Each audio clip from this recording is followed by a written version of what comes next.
Dear students, good morning. मैं doctor Rozisha आज BA third year के फर्स्ट पेपर में आपको समाज में श्रम विभाजन के बारे में समझाऊंगी। समाज में श्रम विभाजन इमाइल दुर्खीम का सर्वप्रथम ग्रंथ है, जिसमें उनके द्वारा श्रम विभाजन का सिद्धांत प्रतिपादित किया गया। ये पुस्तक उनका शोध ग्रंथ है। इस पुस्तक का प्रथम प्रकाशन फ्रेंच भाषा में हुआ था। इसी ग्रंथ पर दुर्खीम को पेरिस विश्वविद्यालय में डॉक्टरेट की उपाधि से विभूषित किया गया था। ये शोध ग्रंथ होने के कारण इस पुस्तक में दुर्खीम ने अपने एक ही विचार को भिन्न भिन्न स्थानों पर भिन्न भिन्न ढंग से प्रस्तुत किया है, परंतु प्रारंभ से अंत तक दुर्खीम ने श्रम विभाजन को एक सामाजिक अथवा नैतिक तथ्य के रूप में स्पष्ट करने का सफल प्रयत्न किया है। दुर्खीम की ये पुस्तक 3 खंडों में विभाजित है। प्रत्येक खंड में दुर्खीम ने श्रम विभाजन की विभिन्न पक्षों की विवेचना की है। अब मैं समाज में श्रम विभाजन पुस्तक की पाठ योजना आपको बताने जा रही हूँ। सबसे पहले जिस शीर्षक के अंतर्गत उन्होंने लिखा है वह है प्रस्तावना। इसके अंतर्गत आपने समस्या की व्याख्या की है। आपने समाज में श्रम विभाजन के विकास का संक्षिप्त इतिहास और समस्या का वर्णन किया है। इसके साथ ही प्रस्तावना के अंतर्गत आपने पुस्तक की पाठ योजना भी दी है। खंड प्रथम, जिसका नाम है श्रम विभाजन का प्रकार्य। इस प्रथम खंड में 7 अध्याय हैं और इन अध्यायों में आपने कार्यों को निर्धारित करने की विधि, यांत्रिक एकता, सावयवी एकता का विकास आदि का वर्णन किया है। इस खंड में आपने मुख्य रूप से सामाजिक एकता और श्रम विभाजन के संबंधों की व्याख्या की है। खंड द्वितीय, कारण एवं दशाएं। इस खंड के 5 अध्यायों में आपने श्रम विभाजन और सुख, श्रम विभाजन के कारण, द्योतिक कारक, वंशानुक्रमण और परिणाम आदि का वर्णन और व्याख्या की है। खंड तृतीय, असामान्य स्वरूप। पुस्तक के तीसरे खंड में कुल 3 अध्याय हैं, जिसमें आपने श्रम विभाजन के कुछ असामान्य स्वरूपों की विवेचना की है। निष्कर्ष। इस पुस्तक के अंतिम भाग में आपने प्रस्तावना में जो व्यवहारिक समस्याएं उठाई थीं, उनका हल प्रस्तुत किया है। आपने अपने अध्ययन के निष्कर्ष प्रस्तुत किए हैं। दुर्खीम ने प्रस्तावना में लिखा है कि हमें श्रम विभाजन का अध्ययन वस्तुपरक तथ्य मानकर करना चाहिए। श्रम विभाजन के प्रकार्य की समाजशास्त्रीय परिभाषा। इमाइल दुर्खीम के अनुसार श्रम विभाजन एक सामाजिक तथ्य है। इसीलिए दुर्खीम ने सबसे पहले प्रकार्य शब्द का अर्थ स्पष्ट किया। प्रकार्य के उन्होंने 2 अर्थ बताए। एक, प्रकार्य का अर्थ गति व्यवस्था से है, अर्थात क्रिया से है, और दूसरा, प्रकार्य का अर्थ क्रिया के द्वारा पूर्ण होने वाली आवश्यकता से है। अपनी इस पुस्तक में आपने प्रकार्य की अवधारणा का दूसरा अर्थ लगाया है, अर्थात उसे प्रयोग में लिया है। उन्होंने प्रकार्य को सामान्य अर्थ, जो प्रकार्य का सामान्य अर्थ होता है, प्रभाव या परिणाम के रूप में प्रयुक्त नहीं किया। आपने लिखा है कि हम इस अवधारणा का प्रयोग दूसरे अर्थ में करेंगे। आपके अनुसार श्रम विभाजन के प्रकार से अर्थ है कि श्रम विभाजन की प्रक्रिया समाज के लिए किन किन आवश्यकताओं की पूर्ति करती है। दुर्खीम लिखते हैं कि जैसे मानव जीव में पाचन क्रिया, श्वसन क्रिया आदि शरीर की आवश्यकताओं की पूर्ति के लिए कार्य करती है, इसी प्रकार हम श्रम विभाजन के कार्यों को समाज की आवश्यकताओं की पूर्ति के संदर्भ में उनका अध्ययन करेंगे। कहने का अर्थ है यहाँ पर संक्षेप में, इमाइल दुर्खीम ने प्रकार्य शब्द का दूसरा अर्थ लगाया है। जो उन्होंने दो अर्थ बताए थे प्रकार्य के, उसका दूसरा अर्थ लगाया है समाज में श्रम विभाजन की अपनी अवधारणा के अंतर्गत। श्रम विभाजन एवं नैतिकता। इमाइल दुर्खीम के अनुसार नैतिकता न्यून अपरिहार्य है, अत्यंत आवश्यक है, प्रतिदिन का भोजन है, जिसके बिना समाज बना नहीं रह सकता। दुर्खीम ने श्रम विभाजन और नैतिकता में परस्पर घनिष्ठ संबंध बताया है। आप समाज को एक नैतिक वास्तविकता मानते हैं।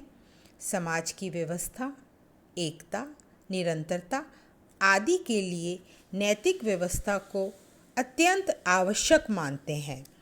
उनके अनुसार नैतिकता के अभाव में समाज विघटित हो जाता है। समाज का अस्तित्व नैतिक व्यवस्था पर ही टिका है। दुर्खीम का मत है कि सभी सामाजिक तथ्यों का मौलिक प्रकार्य नैतिक होना चाहिए। दुर्खीम ने लिखा है कि नैतिकता व्यवहार के वे नियम हैं जो मानव के आचरण पर अनिवार्य रूप से लागू होते हैं और जिनके द्वारा समूह या समाज की सहमति जुड़ी होती है। आपका मत है कि नैतिक तथ्य मानव के आचरण से संबंधित होते हैं, क्योंकि श्रम विभाजन की प्रकृति नैतिक है। इसी कारण श्रम विभाजन का प्रकार्य एक समाज में नैतिक तथ्यों को उत्पन्न करना तथा नैतिक कार्यों को संपन्न करना है। सभ्यता का विकास श्रम विभाजन का प्रकार्य नहीं है, अपितु स्रोत है। सभ्यता के विकास में 3 प्रकार के विकास सम्मिलित हैं: औद्योगिक, दूसरा कलात्मक और तीसरा वैज्ञानिक। दुर्खीम ने सभ्यता के इन तीनों पक्षों के विकास को नैतिक तत्व से विहीन बताया है। आपके विचार से औद्योगिक, कलात्मक तथा वैज्ञानिक विकास के साथ साथ समाजों में अपराधों और आत्महत्याओं, अनैतिक घटनाओं आदि में वृद्धि हुई है। उन्होंने सभ्यता के विभिन्न पक्षों में नैतिक तत्व के अभाव को स्पष्ट किया है और उन्होंने ये 3 सभ्यता के विकास के अंतर्गत जो पक्ष बताए हैं, मैं उन्हें एक एक करके आपको बताऊंगी। औद्योगिक या आर्थिक पक्ष। आर्थिक या औद्योगिक विकास को सभ्यता का मुख्य लक्षण माना जाता है, किंतु बड़े बड़े औद्योगिक केंद्रों में नैतिक प्रगति के बजाय अपराधों और आत्महत्याओं में वृद्धि दिखाई देती है। रेल, मोटर, तार तथा अन्य मशीनें इन लोगों के लिए अत्यंत उपयोगी हैं, परंतु उनके साथ कोई नैतिक बंधन नहीं है। दुर्खीम ने लिखा है कि दुर्खीम ने जो अपनी पुस्तक में संबंध में लिखा है वो बता रही हूँ। निसंदेह औद्योगिक क्रियाओं के अस्तित्व का कोई कारण है। वे आवश्यकताओं की पूर्ति करती हैं, परंतु ये आवश्यकताएं नैतिक नहीं हैं। कलात्मक पक्ष। कला का विकास नैतिक विकास से संबंध नहीं रखता। दुर्खीम ने कलात्मक क्रियाओं को उद्देश्यहीन परिश्रम के रूप में व्यक्त किया है। कला एक विलासितापूर्ण पक्ष है। कला का संबंध आनंद से है, केवल क्रिया में प्राप्त होने वाले आनंद से है। कला का विकास कोई अनिवार्य कर्तव्य नहीं है। जहाँ कला कर्तव्य बन जाती है वहीं ये आनंद नहीं दे पाती। यह सत्य है कि कलाकृतियों में नैतिक घटनाओं की अभिव्यक्ति हो सकती है। क्या कहा मैंने? कि कलाकृतियों से नैतिक घटनाओं की अभिव्यक्ति हो सकती है, परंतु स्वयं कला नैतिक तथ्य नहीं है। इतना ही नहीं, दुर्खीम के विचार से कला के नाम पर कृतियों को अनियंत्रित और उत्तेजक विकास नैतिक दृष्टि से बनाना, प्रस्तुत करना एक गंभीर संकेत भी देता है। वैज्ञानिक पक्ष। सभ्यता के समस्त तत्वों में विज्ञान ही एक ऐसा पक्ष है जिसमें दुर्खीम ने आंशिक रूप से नैतिक तत्व का अनुभव किया है।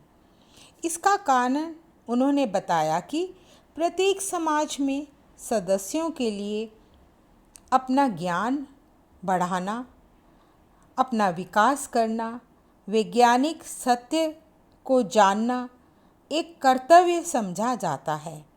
हमें औद्योगिक जीवन में प्रवेश करने के लिए मजबूर नहीं किया जाता।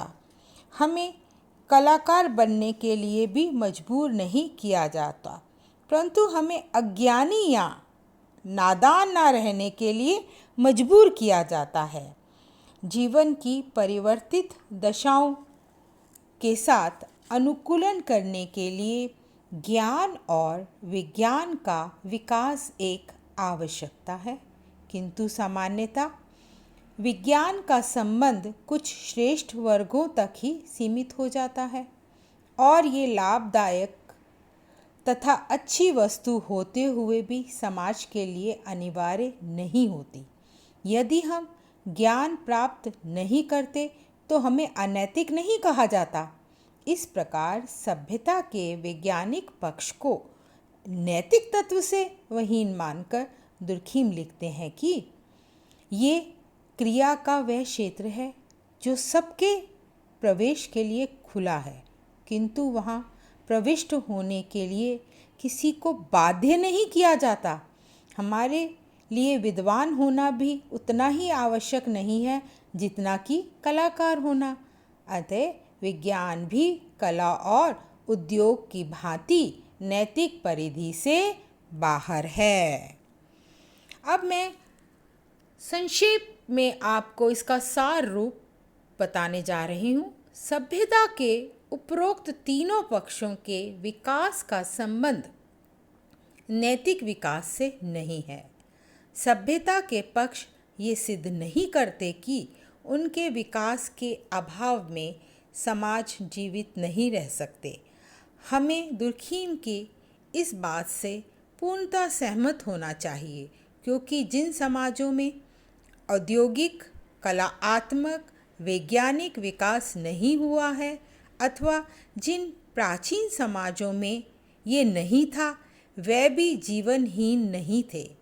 ये भी सत्य है कि आर्थिक संपन्नता या कलात्मक और वैज्ञानिक विकास नैतिक विकास का लक्षण नहीं है। अतः श्रम विभाजन को सभ्यता के विकास में सहायक तत्व या स्रोत माना जा सकता है, परंतु यदि केवल सभ्यता की वृद्धि मात्र ही इसका प्रकार है तो इसका अर्थ ये होगा कि श्रम विभाजन भी नैतिकता की दृष्टि से तटस्थ घटना है, क्योंकि सभ्यता नैतिकता से संबंधित नहीं है, किंतु श्रम विभाजन एक नैतिक तथ्य है।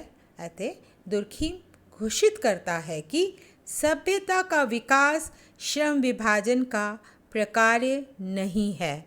धन्यवाद।